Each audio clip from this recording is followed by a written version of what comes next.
Hello, today we'll be interviewing John Proctor, Elizabeth Proctor, and Abigail Williams from The Crucible by Arthur Miller, the famous play about the Salem witchcraft trials back in the 1600s.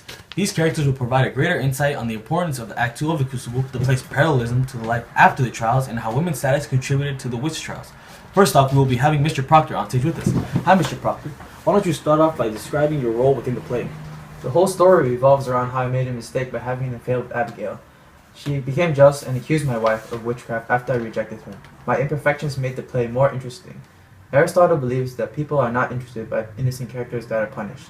Miller wrote the play so that I can be the tragic hero with the flaw that will lead to my downfall. In a sense, I am not entirely blameless for my death at the end of the play, but my mistake of having an affair should not have been relevant to the accusations of the witchcraft trials made against me. Interesting. Your affair also led Elizabeth being convicted. How many people are saying that the reason you both were accused was because you failed to recite all 10 commandments? Let's take a look at that scene. If you are a Christian man, recite the 10 commandments. Thou shalt not steal, thou shalt not covet thy neighbor's goods, nor make unto thee any graven image. Thou shalt not take the name of the Lord in vain. Thou shalt not have no other gods before me. Thou shalt remember the Sabbath day and keep it holy. Thou shalt honor thy father and mother. Thou shalt not bear false witness.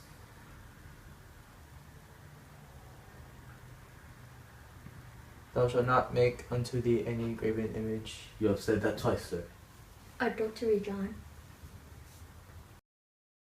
Do you think this contributed to the accusation made against you? I believe that it impacted my wife more than it did for me. It gave Abigail more leverage over Elizabeth because the townspeople were easily convinced that Elizabeth was a witch. Isn't it ironic that the one commandment you could not recite was the commandment that you broke? It was my own guilt that caused me to forget the commandment and caused Elizabeth and myself to be misunderstood. It is ironic that I couldn't confess because I claimed to be a Christian man. Since I couldn't allow myself to speak aloud my sin, it shows how I couldn't forgive myself. As I was reading the play, I thought about how your wife had to remind you about the commandment that you forgot. I also noticed you became frustrated with her when she reminded you of Abigail. How do these two events connect with each other? Her reminder of the commandment represented how she constantly serves as a reminder within our marriage. She seems to never forgive or forget my mistakes. Now that is great, right?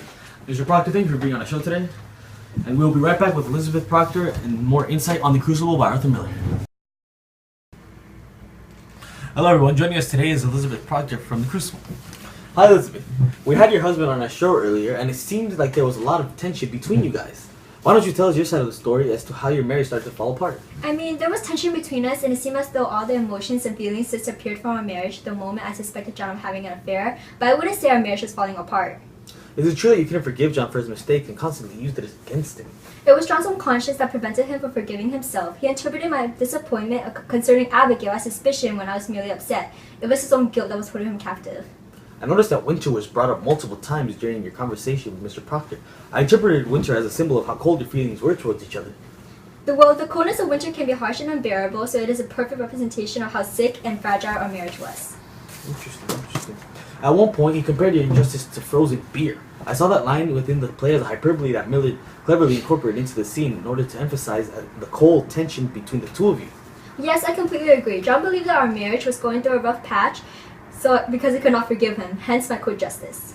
Mr. Proctor still tried to save you from being convicted despite the tension. To many critics, he seemed like to be the only rational character because of how he recognized the accusations of witchcraft were false. John believed that everything had to have evidence to back it up. Therefore, he refused to tell the court that Abigail's accusations were false. The Crucible shows the contrast between reason and pure superstition. John served as a character that with a clear mind in the chaos. The play itself reasons with the audience, making them realize that the accusations were basically based on fear. I did my research and I read that people who accused others were protected from being convicted because they were seen as sincere and praiseworthy. Let's take a look at that scene. Mr. Proctor pointed out why the accuser is not accused. Why do you never wonder if Paris be innocent? Or Abigail? Is the accuser always holy now? Were they born this morning as clean as God's fingers? I'll tell you what's walking Salem. Vengeance is walking Salem. As you can see, John is against hysteria and all accusations involving witchcraft. He doesn't believe in the madness that the girls bestow. Thank you for your time on the show. Next up, we will be having Abigail Williams to introduce her character, along with an event that parallels with the Salem witch trials and women's impact on the trials. We have here Abigail Williams from The Crucible. Abigail, you claimed you loved John Proctor, but you convicted his wife of witchcraft. Proctor was clearly upset with the accusation against his wife. Why did you accuse Elizabeth when you knew that it would upset Proctor? Because my character is supposed to be very selfish, and I wanted to replace Elizabeth in John's life. I'm the typical villain within the play, so I constantly stir up trouble in order to benefit myself. Normally, people would do what is best for the people they love. However, you did what was best for you. How does that contribute to your role? Well, I didn't care for Proctor's feelings, even though I loved him, which shows how mischievous I am. I can't take Proctor's feelings into consideration, otherwise that wouldn't depict the true character I am.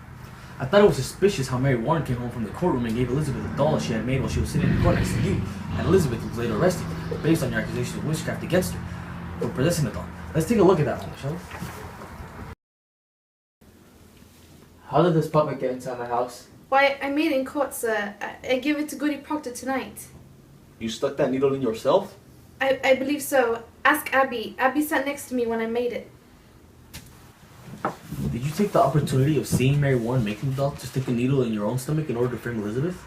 It was a brilliant plan, which worked out well. I knew Mary Warren was going to give the puppet to Elizabeth, and so I took the opportunity to get rid of her. I believe this scene truly depicts how evil I can be. We had John Proctor and Elizabeth on our show earlier, and they talked about how cold their relationship went after you came into the picture. However, I find it ironic that they were going down such a rough patch, but Proctor still tried to prevent his wife from being convicted. What is your opinion on this?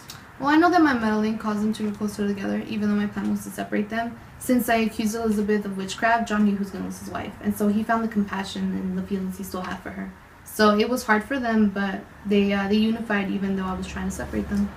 Thinking back to the time when this play is supposed to occur, do you think it is a perfect representation of the Salem witch trials back then? Is it more dramatic or is it undermined? Well, Miller dramatized the Salem witch trials to really show how crazy it was, and back in the 1600s, there was a lot of fear arising. And Arthur Miller did a great job using historical events in his own style into making it a great depiction of all the chaos that was arising in the theological days. Most people who were accused in the play were women. Was there a specific reason why more women were accused than men?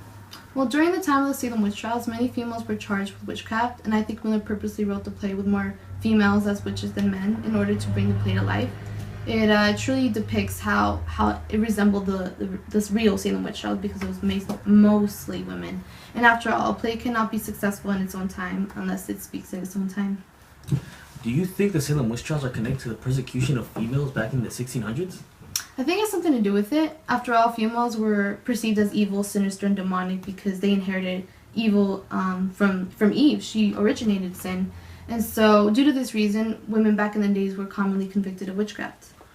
I know that you accused others of witchcraft because you wanted vengeance. Why do you think the others followed in your footsteps and accused people? Well, I believe people started accusing others in order to save themselves. Accusers exempt from being convicted because the court would not charge someone who's willing to expose a witch. And so the court saw the accusers as holy, as someone who's doing the right thing. And to put the Salem witch trials into greater context, it parallels with the communist scare of the 1950s because during that time a lot of people were spreading communism. And the fear that was spreading around that time was, known as a communist scare, which was McCarthyism, similar to the hysteria that fell upon the town in Salem. I can see now how the Salem witch trials parallels to the communist scare. People are overcome with fear and start to turn on one another in order to save themselves. Thank you for being on our show today, Abigail. Yeah. This is the end of our show. We hope today's episode provided you with more insight on The Crucible by Arthur Miller.